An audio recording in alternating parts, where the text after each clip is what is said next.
بسم اللہ الرحمن الرحیم اللہم صلی علی سیدنا و مولانا محمد وعلی آل سیدنا و مولانا محمد وبارک وسلم۔ میرا ہدایت کے ناظرین و سامعین، ہم افضل اسلام کے حوالے سے گفتگو کر رہے ہیں۔ پچھلی نشست میں ہم نے ہاتھ کے حوالے سے گفتگو کی کہ اگر یہ ہاتھ اس کی فرما برداری میں اٹھے تو پھر یہ ہاتھ اس کا ہاتھ بن جاتا ہے۔ بھائی سرکار نے ایک بڑا خوبصورت پہلو اس حوالے سے اور ارشاد فرمایا بیٹا اللہ تبارک و تعالی فرماتا ہے، قرآن پہ غور کرو، وہ کہتے ہیں ہم نے قلم کے ذریعے تمہیں علم سکھایا، یعنی قلم کے ذریعے تمہیں علم سکھایا۔ کیا مطلب کہ اب غور کیا جائے تو ظاہری بات ہے قلم ہاتھ کے ذریعے ہی چلایا جاتا ہے، لکھا ہاتھ کے ذریعے ہی جاتا ہے، اور اگر ہاتھ ہی نہیں ہوں گے تو پھر ظاہری بات ہے وہ قلم کو پکڑ کے لکھ نہیں سکے گا۔ اگر انسان کو بیان اور علم عطا ہوا تو یہ بھی بہترین مال کی ایک صورت ہے، جس طرح ہم نے پچھلی نشست میں ذکر کیا کہ مال کی کوئی ایک صورت نہیں ہے، وہ خرچ کرنا روپیہ یہ ایک صورت ہے، صرف اس کی کئی اقسام ہیں، کئی صورتیں ہیں۔ تو جو علم جو بیان عطا کیا گیا تو یہ بھی مال کی ایک قسم ہے، اور یہ بہترین ایک صورت ہے، یعنی وہ اپنی ذات کی معرفت عطا کرتا ہے۔ جاہل اس کا نائب نہیں ہو سکتا، جس کو اس کی ذات کی معرفت نہیں، اس کی پہچان نہیں، وہ اس کا نائب نہیں ہو سکتا۔ اور زبان اور ہاتھ کے ذریعے ہی اس کے اسراروں کو دوسروں تک پہنچایا جا سکتا ہے، یعنی اس کی خبر، اس کے کمالات، اس کے جلووں کے جو مشاہدے ہوتے ہیں وہ یا تو بول کے بتائے گا یا پھر لکھ کے بتائے گا۔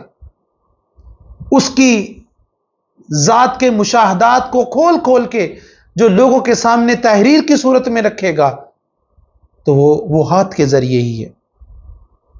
جب یہ دونوں چیزیں زبان اور ہاتھ کاموں میں لگ جائیں، اس کی پہچان ہو جائے، تو پھر یہ کہا گیا ہے کہ اس کا اسلام بہترین اسلام ہے۔ اب یہاں پر غور کرنا ہے کہ ہم ان ہاتھوں سے کر کیا رہے ہیں۔ سلامتی کی ایک صورت یہ بھی ہے، ایک تو براہ راست ظلم کرنا، اس کے لیے تو منع کیا گیا ہے کہ بندے کو کسی قسم کا خوف بھی آپ کے وجود سے نہ ہو، کیونکہ حدیث مبارکہ میں اس شخص کے لیے وعید آئی ہے کہ جس کی عزت، جس کی تکریم اور جس کو پروٹوکول لوگ اس کے شر سے بچنے کی وجہ سے دیں، کہ لوگ اس سے خائف ہوں کہ اگر پروٹوکول نہیں دیں گے تو یہ ہماری اہانت کرے گا، ہمیں ذلیل و رسوا کرے گا، تو ہم اس حدیث مبارکہ کے اعتبار سے کہاں کھڑے ہیں؟ وہی سرکار نے فرمایا بیٹا یہ ابھی ایک پہلو بھی پورا نہیں ہوا، غور کرنا۔ جو اس کا ترجمان بن جاتا ہے پھر اس کے انداز بدل جاتے ہیں، اس کا رنگ ڈنگ بدل جاتا ہے۔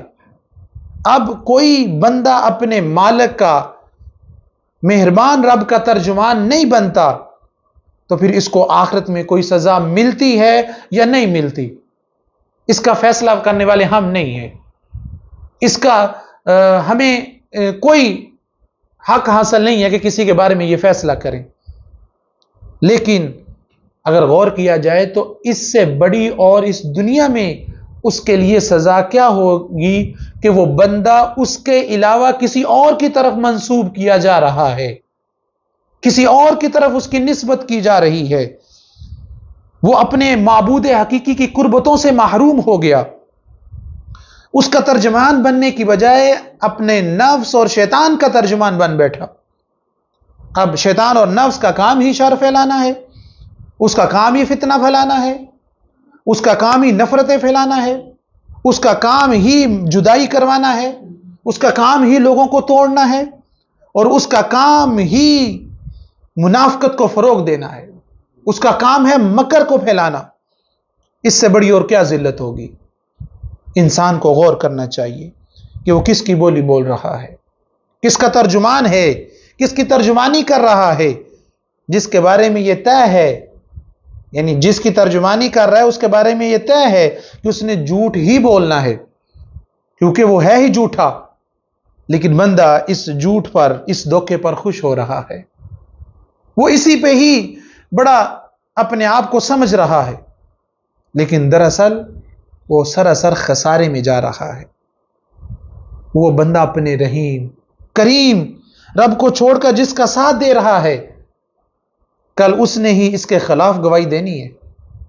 یہ بات یاد رکھیں کہ آج جس کے ترجمان بن کر جس کے ساتھ کھڑے ہیں، وہ کل اس کے خلاف گواہی دے گا۔ وہ کہے گا میں نے کب اسے کہا تھا ایسا کرنے کا؟ اس کا تو اپنا ارادہ تھا، اس کی اپنی خواہش تھی، اس کے اپنے اندر ہی مکر بھرا ہوا تھا۔ وہی سرکار نے فرمایا بیٹا اسی لیے کہا کہ انسان خسارے میں ہے اور شیطان کی عیاری میں پھنسا ہوا ہے، اور اس کو خبر ہی نہیں ہے کہ وہ اس کے ساتھ کر کیا رہا ہے۔ یہ ہے اصل دھوکہ، یہ ہے اصل خسارہ، کہ اسے علم ہی نہیں ہے، اسے ادراک ہی نہیں، اسے فہم ہی نہیں ہے کہ وہ جہالت کے کس گڑھے میں گر رہا ہوا ہے، اور کس وحدہ مہربان اور ان اللہ علی کل شیء قدیر کو چھوڑ کر کس کے ساتھ منسوب ہو گیا ہے، کس کا ترجمان بن گیا ہے، اور وہ اس کے حربوں کو اپنا رہا ہے۔ اور یہ نفس کیوں کر رہا ہے؟ میرے راہ ہدایت کے ناظرین و سامعین غور کیجئے گا، اس لیے کر رہا ہے کہ وہ جو ہمارا دشمن ہے وہ انسان کے مرتبے اور فضیلت کو جانتا ہے، اسے علم ہے، اسے ادراک ہے، کیونکہ اس نے انسان کا مرتبہ اپنی آنکھوں سے دیکھا ہے کہ یہ انسان مسجود ملائک ہے، یہ انسان اس کا نائب ہے۔ کس کا؟ جو رب العالمین ہے، جو رحمان اور مہربان ہے، جو مالک یوم الدین ہے، یہ اس کا نائب ہے۔ تو اس لیے پھر یہ نفس اور شیطان اس کو اپنی اصل سے دور کرنے کی کوشش کر رہا ہے اور کروا رہا ہے۔ اور سب سے پہلے جھوٹ کو دیکھ لے، اب جھوٹ بولتا ہے انسان، کیوں؟ اپنے آپ کو سچا ثابت کرنے کے لیے، یا اپنے مکر کو چھپانے کے لیے، اپنی منافقت کو چھپانے کے لیے، اپنی دھوکہ دہی کو چھپانے کے لیے کیا کر رہا ہے؟ وہ جھوٹ بول رہا ہے، اور اسے اس کا ادراک بھی نہیں ہے۔ اب ذرا سوچنا، جب جو جھوٹ بول رہا ہے تو جو جھوٹ بول رہا ہے اس بولنے سے کیا رب کی کبریائی میں کوئی فرق آ رہا ہے؟ کیا اس کی وحدہ لا شریکیت میں کوئی فرق آ رہا ہے؟ وہ تو اس نے پہلے کہا میں بے نیاز ہوں، تم جو مرضی کرو، تمہارے جو مرضی کرنے سے، سب کچھ کرنے سے بھی میری شان میں کوئی فرق اور خلل نہیں پیدا ہوگا۔ اور یہ جھوٹ بول کس سے رہا ہے؟ اس کے بندے سے بول رہا ہے۔ اور جھوٹ کی جو وعید ہے نا، اس کا کبھی علم ہو جائے، اس کی کبھی گہرائی میں جا کے دیکھنا، اس نے کہا کہ لعنت اللہ علی القاذبین، جھوٹوں پہ اللہ کی لعنت ہے۔